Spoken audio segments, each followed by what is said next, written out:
শুল্ক যুদ্ধের আবহে টুইস্ট। প্রধানমন্ত্রী নরেন্দ্র মোদীকে ফোন করে জন্মদিনের শুভেচ্ছা জানালেন মার্কিন প্রেসিডেন্ট ডোনাল্ড ট্রাম্প। শুধু তাই নয়, মোদীর ভূয়সী প্রশংসাও করলেন ট্রাম্প নিজের পোস্টে। মোদীকে বন্ধু বলে সম্বোধন করে তার কাজের প্রশংসা করেন মার্কিন প্রেসিডেন্ট। পাল্টা পোস্ট করে ট্রাম্পকে ধন্যবাদ জানিয়েছেন প্রধানমন্ত্রীও। প্রধানমন্ত্রী নরেন্দ্র মোদীকে ফোন করে এবার জন্মদিনের শুভেচ্ছা জানিয়েছেন মার্কিন প্রেসিডেন্ট ডোনাল্ড ট্রাম্প। মোদীর ভূয়সী প্রশংসাও করেছেন ট্রাম্প নিজের পোস্টে। বন্ধু বলে সম্বোধন করে তার কাজেরও প্রশংসা করেছেন। পাল্টা পোস্ট করে ট্রাম্পকে ধন্যবাদ জানিয়েছেন প্রধানমন্ত্রীও। শুল্ক যুদ্ধের আবহে এই টুইস্ট। প্রধানমন্ত্রী নরেন্দ্র মোদীকে ফোন করে জন্মদিনের শুভেচ্ছা মার্কিন প্রেসিডেন্টের। আমার বন্ধু প্রধানমন্ত্রী মোদীর সঙ্গে ফোনে কথা হয়েছে। ট্রাম্পের পোস্ট, আমি তাকে জন্মদিনের শুভেচ্ছা জানিয়েছি। পোস্ট করেছেন মার্কিন প্রেসিডেন্ট। উনি অসাধারণ কাজ করছেন, তার কাজেরও ভূয়সী প্রশংসা মার্কিন প্রেসিডেন্টের। নরেন্দ্র মোদীর রাশিয়া ইউক্রেন যুদ্ধ থামাতে আপনার সাহায্যের জন্য ধন্যবাদ। ট্রাম্পের এই পোস্ট।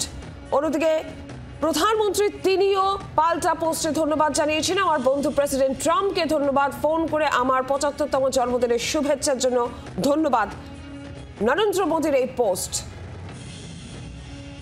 আপনার মতো আমিও ভারত মার্কিন সম্পর্ক নতুন উচ্চতায় নিয়ে যেতে চাই। ইউক্রেন সংঘাতের শান্তিপূর্ণ সমাধানে আপনার উদ্যোগের পাশে আছি। পাল্টা পোস্ট নরেন্দ্র মোদীর। আমরা বিস্তারিত বিষয়ে কথা বলবো। অয়ন ঘোষাল সরাসরি প্রতিনিধি রয়েছেন আমাদের সঙ্গে। অয়ন, শুল্ক যুদ্ধ চাপানোতর, এর মধ্যেই ট্রাম্পের এই পোস্ট, মোদীর জন্মদিনে পাল্টা ট্রাম্প মোদীর পোস্ট কতটা তাৎপর্যপূর্ণ, যেখানে রাশিয়া ইউক্রেন যুদ্ধের প্রসঙ্গও আসছে?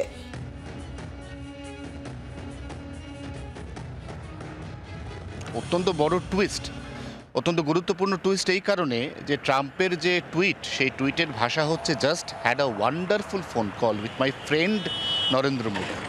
এখন প্রশ্ন হচ্ছে, শুল্ক যুদ্ধ যেটা ভারতের বিরুদ্ধে মার্কিন রাষ্ট্রপতি একতরফাভাবেই ঘোষণা করে দিয়েছেন, এতে মার্কিন যুক্তরাষ্ট্রেরই বিভিন্ন মহল থেকে ট্রাম্পের উপর ব্যাপক চাপ আসছে। এই চাপের একটা বড় কারণ ভারতের জনসংখ্যা, ভারতের অর্থনীতি। ভারত এই মুহূর্তে একটি বৃহত্তম বাজার গোটা বিশ্বে, যে বাজারটাকে ধরতে না পারলে যে কোনো এমন দেশ যার মূল ভিত্তি বাণিজ্য অথবা রফতানি, সেই দেশ কিন্তু কখনোই খুব একটা সুবিধা করতে পারে না। অর্থাৎ ভারতের এই বিপুল জনসংখ্যা কোথাও না কোথাও আন্তর্জাতিক মহলে ভারতের অ্যাডভান্টেজও বটে।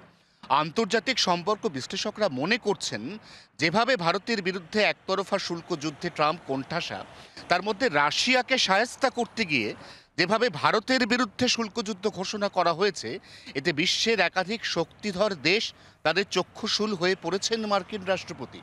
এই অবস্থায় ট্রাম্পের যে মূল লক্ষ্য নোবেল শান্তি পুরস্কার আদায় করা, তিনি একাধিক দেশের মধ্যে যুদ্ধ চলাকালীন নিজেই স্বঘোষিত মধ্যস্থতাকারীর ভূমিকায় মাঝে মধ্যেই অবতীর্ণ হন, যার ব্যতিক্রম নয় অপারেশন সিন্দুর।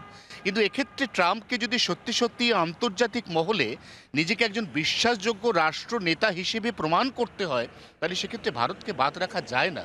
এটা ক্রমশ হোয়াইট হাউস অথবা মার্কিন রাষ্ট্রপতি ট্রাম্প উপলব্ধি করছেন।